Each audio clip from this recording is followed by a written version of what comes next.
ओम श्री गणेशाय नमः। संक्षिप्त श्री पद्मपुराण षष्ठी खंड। ब्राह्मणों के जीविकोपयोगी कर्म और उनका महत्व तथा गौ की महिमा और गौदान का फल। नारद जी ने पूछा, हे प्रभु, उत्तम ब्राह्मणों की पूजा करके तो सब लोग श्रेष्ठ गति प्राप्त करते हैं, किंतु जो उन्हें कष्ट पहुंचाते हैं उनकी क्या गति होती है?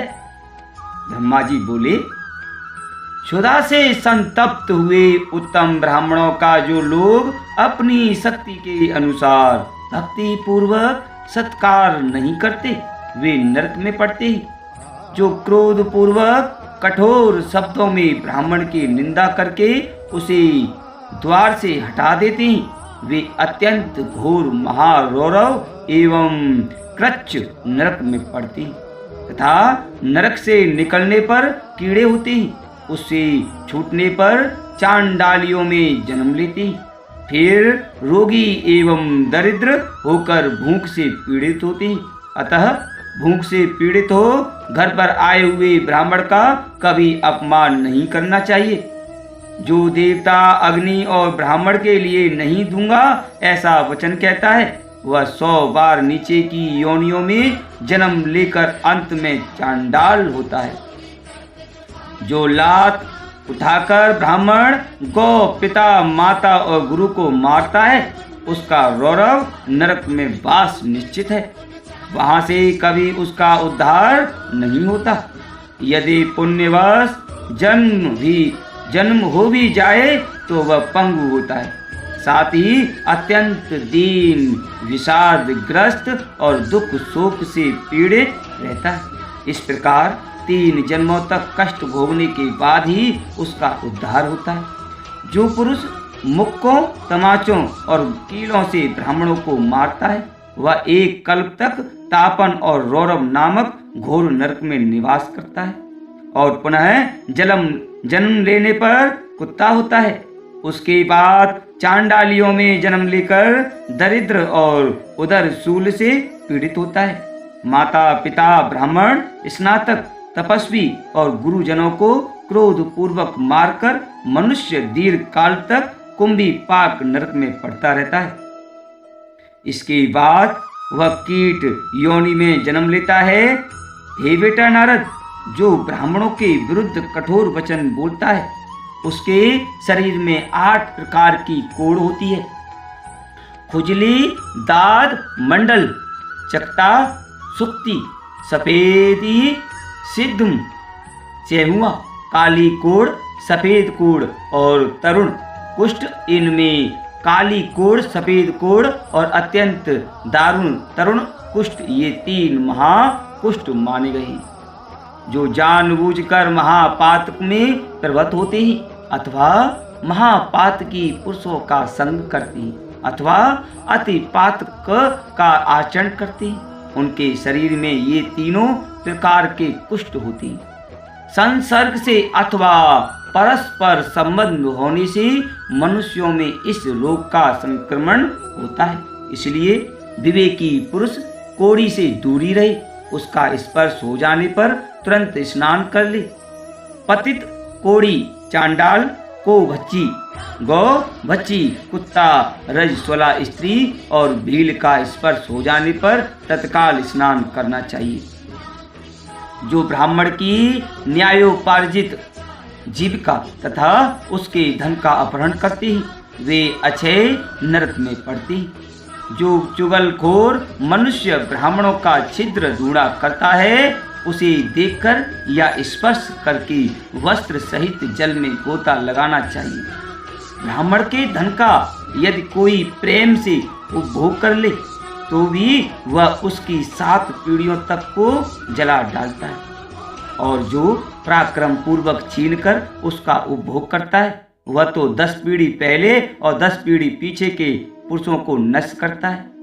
विष को विष नहीं कहते, ब्राह्मण का धन ही विष कहलाता है। विष तो केवल उसके खाने वाले को ही मारता है, किंतु ब्राह्मण का धन पुत्र पौत्रों का भी नाश कर डालता है।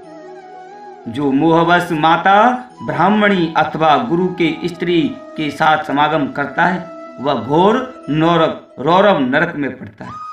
वहां से पुनः मनुष्य योनि में आना कठिन होता है। नारद जी ने पूछा, हे पिताश्री ब्रह्मा जी, सभी ब्राह्मणों की हत्या से बराबर ही पाप लगता है अथवा किसी में कुछ अधिक या कम भी है? यदि न्यूनाधिक होता है तो क्यों, इसको यथार्थ रूप से बताइए। ब्रह्मा जी ने कहा, बेटा, ब्रह्मा हत्या का जो पाप बताया गया है वह किसी भी ब्राह्मण का वध करने पर अवश्य लागू होता है। ब्रह्म हत्यारा घोर नरक में पड़ता है। इस विषय में कुछ और भी कहना है, उसे सुनो। वेद शास्त्रों के ज्ञाता जितेंद्रिय एवं श्रोत्रिय ब्राह्मण की हत्या करने पर करोड़ों ब्राह्मणों के वध का दोष लगता है।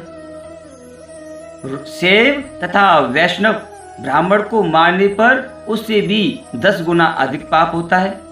अपने वंश के ब्राह्मण का वध करने पर तो कभी नरक से उद्धार होता ही नहीं। 3 वेदों के ज्ञाता स्नातक की हत्या करने पर जो पाप लगता है उसकी कोई सीमा ही नहीं है। श्रोत्रिय सदाचारी तथा तीर्थ स्नान और वेद मंत्र से पवित्र ब्राह्मण के वध से होने वाले पाप का भी कभी अंत नहीं होता। यदि किसी के द्वारा अपनी बुराई होने पर ब्राह्मण स्वयं भी शोकवश प्राण त्याग दे तो वह बुराई करने वाला मनुष्य ब्रह्म हत्यारा ही समझा जाता है। कठोर वचनों और कठोर वार्ताओं से पीड़ित एवं ताड़ित हुआ ब्राह्मण जिस अत्याचारी मनुष्य का नाम लेकर अपने प्राण त्यागता है, उसे सभी ऋषि मुनि देवता और ब्रह्म वेताओं ने ब्रह्म हत्यारा बताया है। ऐसी हत्या का पाप उस देश के निवासियों तथा राजा को लगता है। अतः वे ब्रह्म हत्या का पाप करके अपने पितरों सहित नरक में पकाए जाते हैं। विद्वान पुरुष को चाहिए कि वह मरण पर्यंत उपवास अनशन करने वाले ब्राह्मण को मनाए, उसे प्रसन्न करके अनशन तोड़ने का प्रयत्न करे। यदि किसी निर्दोष पुरुष को निमित्त बनाकर कोई ब्राह्मण अपने प्राण त्यागता है तो वह स्वयं ही ब्रह्म हत्या के घोर का पाप का भागी होता है। जिसका नाम लेकर मरता है वह नहीं, जो अधम ब्राह्मण अपने कुटुंबी का वध करता है उसको भी ब्रह्म हत्या का पाप लगता है। यदि कोई आतताई ब्राह्मण युद्ध के लिए अपने पास आ रहा हो और प्राण लेने की चेष्टा करता हो तो उसे अवश्य मार डाले। इससे वह ब्रह्म हत्या का भागी नहीं होता। उसे घर में आग लगाता है। जो घर में आग लगाता है दूसरे को जहर देता है, धन चुरा लेता है, सोते हुए को मार डालता है तथा खेत और स्त्री का अपहरण करता है। ये 6 आतताई मानी गई। संसार में ब्राह्मण के समान दूसरा कोई पूजनीय नहीं है। वह जगत का गुरु है। ब्राह्मण को मारने पर जो पाप होता है उससे बढ़कर दूसरा कोई पाप नहीं है। नारद जी ने पूछा, हे सुरश्रेष्ठ, आपसे दूर रहने वाले द्विज को किस व्रति का आश्रय लेकर जीवन निर्वाह करना चाहिए, इसका यथावत वर्णन कीजिए। ब्रह्मा जी ने कहा, हे बेटा नारद, बिना मांगे मिली हुई भिक्षा उत्तम व्रति बताई गई है। उच्च व्रति उससे भी उत्तम है। वह सब प्रकार की व्रतियों में श्रेष्ठ और कल्याणकारी है। श्रेष्ठ मुनिगण उच्च व्रति का आश्रय लेकर पद ब्रह्म पद को प्राप्त होती।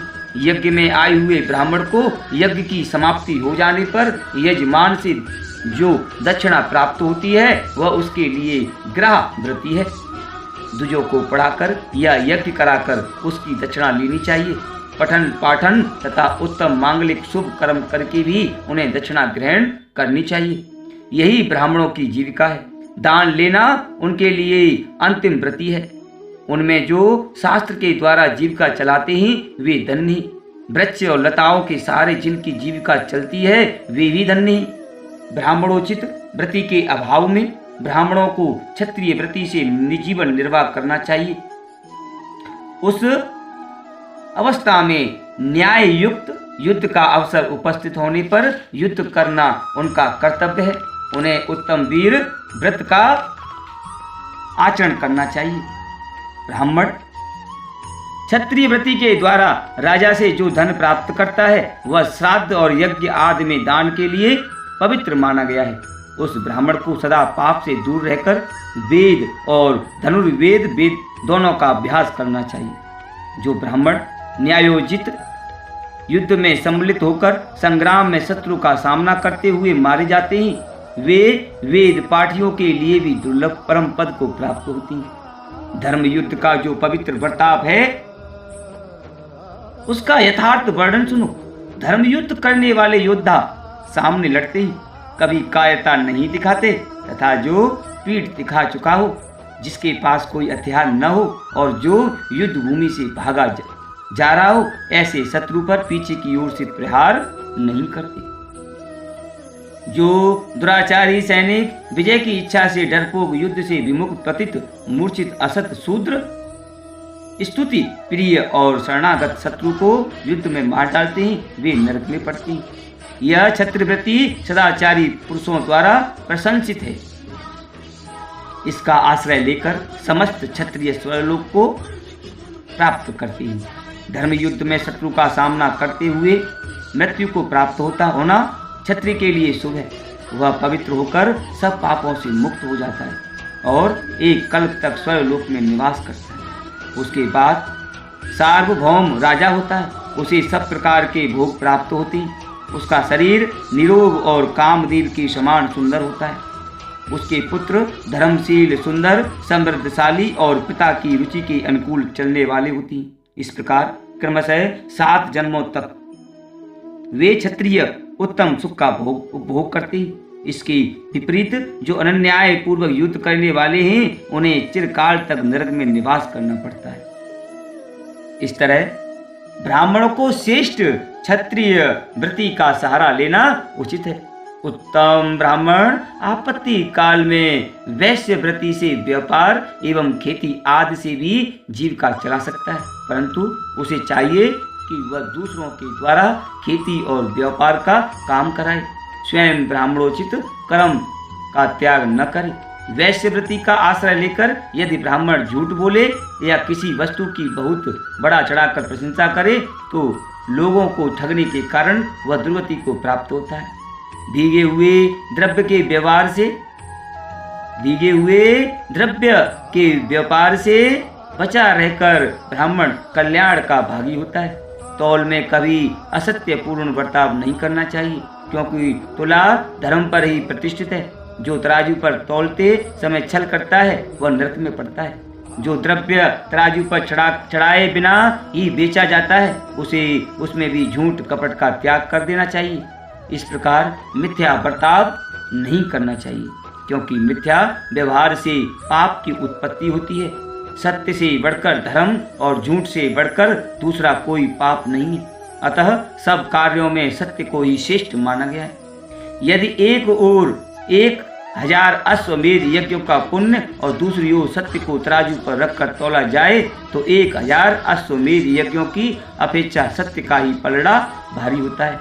जो समस्त कार्यों में सत्य बोलता है और मिथ्या का परित्याग करता है वह सब दुखों से पार हो जाता है और अक्षय स्वर्ग का उपभोग करता है। ब्राह्मण दूसरों के द्वारा व्यापार का काम करा सकता है, किंतु उसे झूठ का त्याग करना ही चाहिए।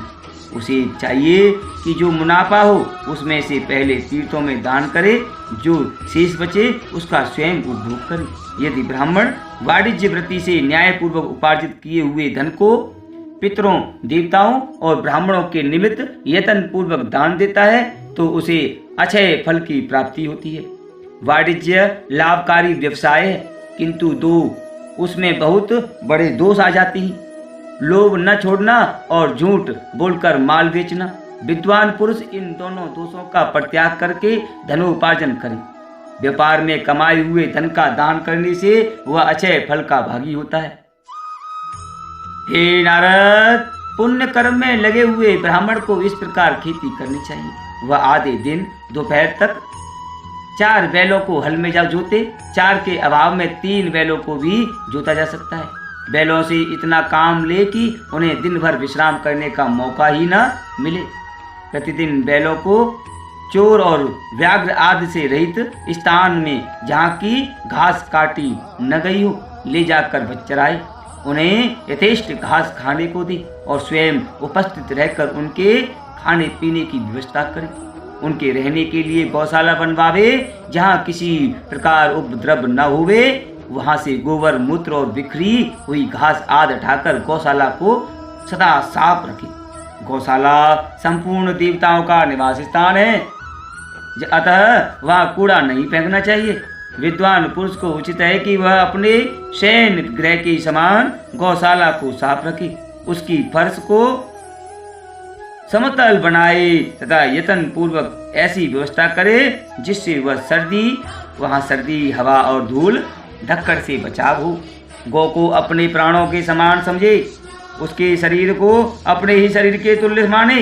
अपने देह में जैसे सुख दुख होते हैं, वैसे ही गौ के शरीर में भी होते हैं। ऐसा समझकर गौ के कष्ट को दूर करने और उसे सुख पहुंचाने की चेष्टा करें। जो इस विधि से खेती का काम करता है, वह बैल को जोतने के दोष से मुक्त और धनवान होता है। जो दुर्बल, रोगी, अत्यंत छोटी अवस्था के और अधिक बूढ़े बैल से काम लेकर उसे कष्ट पहुंचाता है, उसे गौ हत्या का पाप लगता है। जो एक और दुर्लभ और दूसरी ओर बलवान बैल को जोड़कर उनसे भूमि को जुतवाता है, उसे गौ हत्या के समान पाप का भागी होना पड़ता है। इसमें तनिक भी संदेह नहीं है। जो बिना चारा खिलाए ही बैलों को हल जोतने के लिए काम में लगाता है तथा घास खाते और पानी पीते हुए बैल को मुंहवश हाँक देता है, वह भी गौ हत्या के पाप का भागी होता है। अमावस्या, संक्रांति तथा पूर्णिमा को हल जोतने से 10,000 गौ हत्याओं का पाप लगता है। जो उपर्युक्त तिथियों को गौ के शरीर में सफेद और रंग बिरंगी रचना करके काजल, पुष्प और तेल के द्वारा उनकी पूजा करता है, वह अक्षय स्वर्ग का सुख भोगता है। जो प्रतिदिन दूसरे की गाय को मुट्ठी भर घास देता है, उसके समस्त पापों का नाश हो जाता है तथा वह अक्षय स्वर्ग का उपभोग करता है। जैसा ब्राह्मण का महत्व है, वैसा ही गौ का भी महत्व है। दोनों ही पूजा का फल समान ही है। विचार करने पर मनुष्यों में ब्राह्मण प्रधान है और पशुओं में गौ। नारद जी ने पूछा, हे नाथ, आपने बताया कि ब्राह्मण की उत्पत्ति भगवान के मुख से हुई है, फिर गौ की उत्पत्ति उससे तुलना कैसे हो सकती है? उससे तुलना कैसे हो सकती है? हे विधाता, इस विषय को लेकर मुझे बड़ा आश्चर्य हो रहा है। ब्रह्मा जी ने कहा, हे बेटा नारद, पहले भगवान के मुख से महान तेजोमय पुंज प्रकट हुआ। उस तेज से सर्वप्रथम वेद की उत्पत्ति हुई। तत्पश्चात क्रमशः अग्नि, गौ और ब्राह्मण ये पृथक पृथक उत्पन्न हुए। मैंने संपूर्ण लोकों और भुवनों की रक्षा के लिए पूर्व काल में एक वेद से 4 वेदों का विस्तार किया। अग्नि और ब्राह्मण देवताओं के लिए हविष्य ग्रहण करते हैं और हविष्य घी गौ से उत्पन्न होता है, इसलिए चारों ही इस जगत के जन्म दाता हैं। यदि ये चारों महत्तर पदार्थ विश्व में नहीं होते तो यह सारा चराचर जगत नष्ट हो जाता। यही सदा जगत को धारण किए रहते हैं, जिससे स्वभावत इसकी स्थिति बनी रहती है। ब्राह्मण, देवता तथा असुरों को भी गौ की पूजा करनी चाहिए, क्योंकि गौ सब कार्यों में उदार तथा वास्तव में समस्त गुणों की खान। वह साक्षात संपूर्ण देवताओं का स्वरूप है। सब प्राणियों पर उसकी दया बनी रहती है। प्राचीन काल में सबके पोषण के लिए मैंने गौ की सृष्टि की थी। गौ की प्रत्येक वस्तु पावन है और समस्त संसार को पवित्र कर देती है। गौ का मूत्र, गोबर, दूध, दही और घी, इन पंच गव्यों का पान कर लेने पर शरीर के भीतर पाप नहीं ठहरता। इसलिए धार्मिक पुरुष प्रतिदिन गौ के दूध, दही और घी खाया करते हैं। गव्य पदार्थ संपूर्ण द्रव्यों में श्रेष्ठ, शुभ और प्रिय है। जिसको गाय का दूध, दही और घी खाने का सौभाग्य नहीं प्राप्त होता, उसका शरीर मल के समान है। अन्न आदि 5 रात्रि तक दूध, 7 रात्रि तक दही, 20 रात्रि तक और घी 1 मास तक शरीर में अपना प्रभाव रखता है। उसका शरीर मल के समान है। अन्न आदि 5 रात्रि तक दूध, 7 रात्रि तक दही, 20 रात्रि तक और घी 1 मास तक शरीर में अपना प्रभाव रखता है। और जो लगातार 1 मास तक बिना गव्य का भोजन करता है, उस मनुष्य के भोजन में प्रेतों को भाग मिलता है। इसलिए प्रत्येक युग में सब कार्यों के लिए एकमात्र गौ ही प्रशस्त मानी गई है। गौ सदा और सब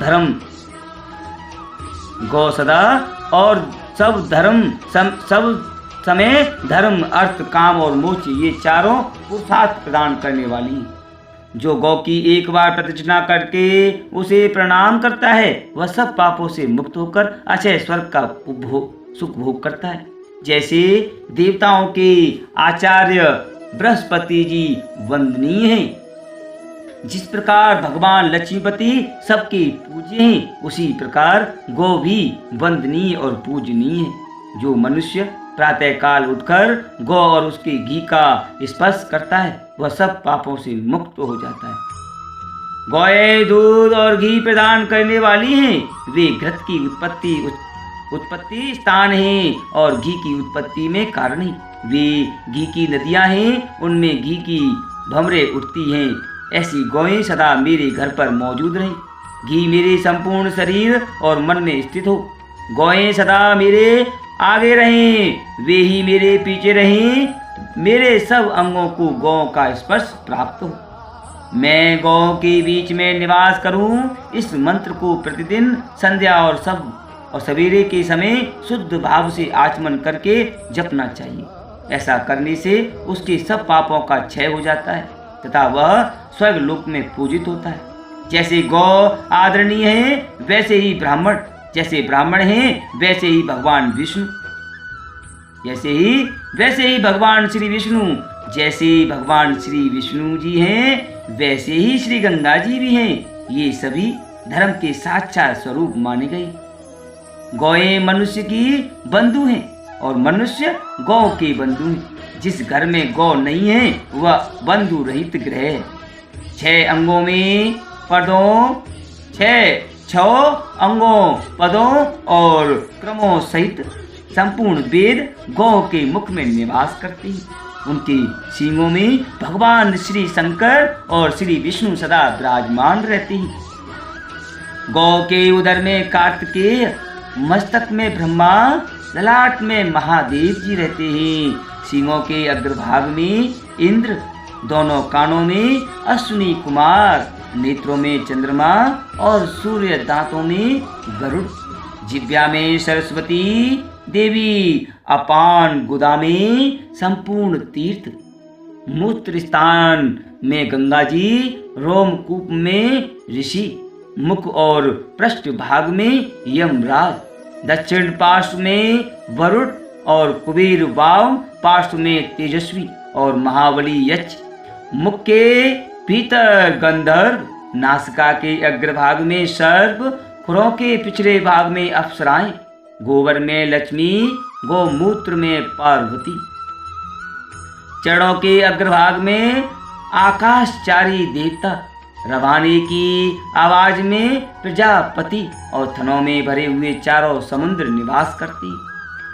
जो प्रतिदिन स्नान करके गौ का स्पर्श करता है वह मनुष्य सब प्रकार के स्थूल पापों से भी मुक्त हो जाता है। जो गौ के मुखर से उड़ी हुई धूल को सिर पर धारण करता है वह मानो तीर्थ के जल में स्नान कर लेता है और सब पापों से छुटकारा पा जाता है।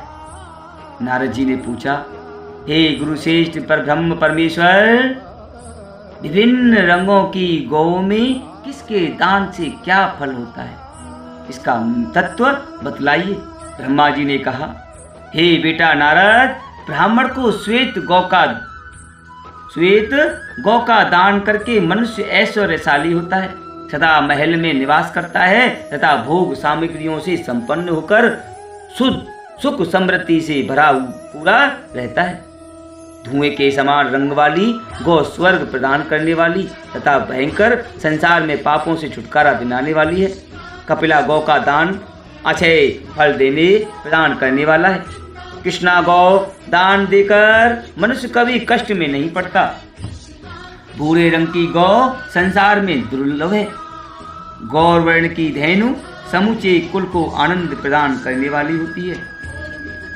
लाल नेत्र वाली गौ रूप की इच्छा रखने वाले पुरुष को रूप प्रदान करती है। नीली गौ धनाभिलाषी पुरुष की कामना पूर्ण करती है। एक ही कपिला गौ दान करके मनुष्य सारे पापों से मुक्त हो जाता है। बचपन, जवानी और बुढ़ापे में जो पाप किया गया है, क्रिया से, वचन से तथा मन से जो भी पाप बन गए हैं, उन सब का कपिला गौ के दान से क्षय हो जाता है। और दाता पुरुष विष्णु रूप होकर वैकुंठ में निवास करता है। जो 10 गौएं दान करता है तथा जो भार ढोने में समर्थ एक ही बैल दान करता है, उन दोनों का फल ब्रह्मा जी ने समान ही बतलाया है। जो पुत्र पितरों के उद्देश्य से साढ़ छोड़ता है, उसके पितर अपनी इच्छा के अनुसार विष्णु लोक में सम्मानित होते हैं। छोड़े हुए साढ़ या दान की हुई गौ के जितने रोए होते हैं, उतने 1000 वर्षों तक मन स्वर्ग का सुख भोगता है। छोड़ा हुआ साढ़ अपनी पूंछ से जो जल फेंकता है, वह 1000 वर्ष तक पितरों के लिए तृप्तिदायक होता है। वह अपने खुर से जितनी भूमि खोदता है, जितने ढेले और कीचड़ उछलता है, वे सब लाभ गुने होकर पितरों के लिए स्वधा रूप हो जाती हैं। यदि पिता के जीते जी माता की मृत्यु हो जाए तो उसकी स्वर्ग प्राप्ति के लिए चंदन चर्चित धेनु का दान करना चाहिए। ऐसा करने से दाता पितरों की ऋण से मुक्त हो जाता है तथा भगवान श्री विष्णु की भांति पूजित होकर अक्षय स्वर्ग को प्राप्त करता है। सब प्रकार के शुभ लक्षणों से युक्त प्रति वर्ष बच्चा देने वाली नई दुधार गाय पृथ्वी के समान मानी गई है। उसके दान से भूमि दान के समान फल होता है। उसे दान करने वाला मनुष्य इंद्र के तुल्य होता है और अपनी गौ अपनी 100 पीढ़ियों का उद्धार कर देता है। जो गौ का हरण करके उसके बछड़े की मृत्यु का कारण बनता है, जो गौ का हरण करके उसके बछड़े की मृत्यु का कारण बनता है, वह महान प्रलय पर्यंत कीड़ों से भरे हुए कुएं में पड़ा रहता है।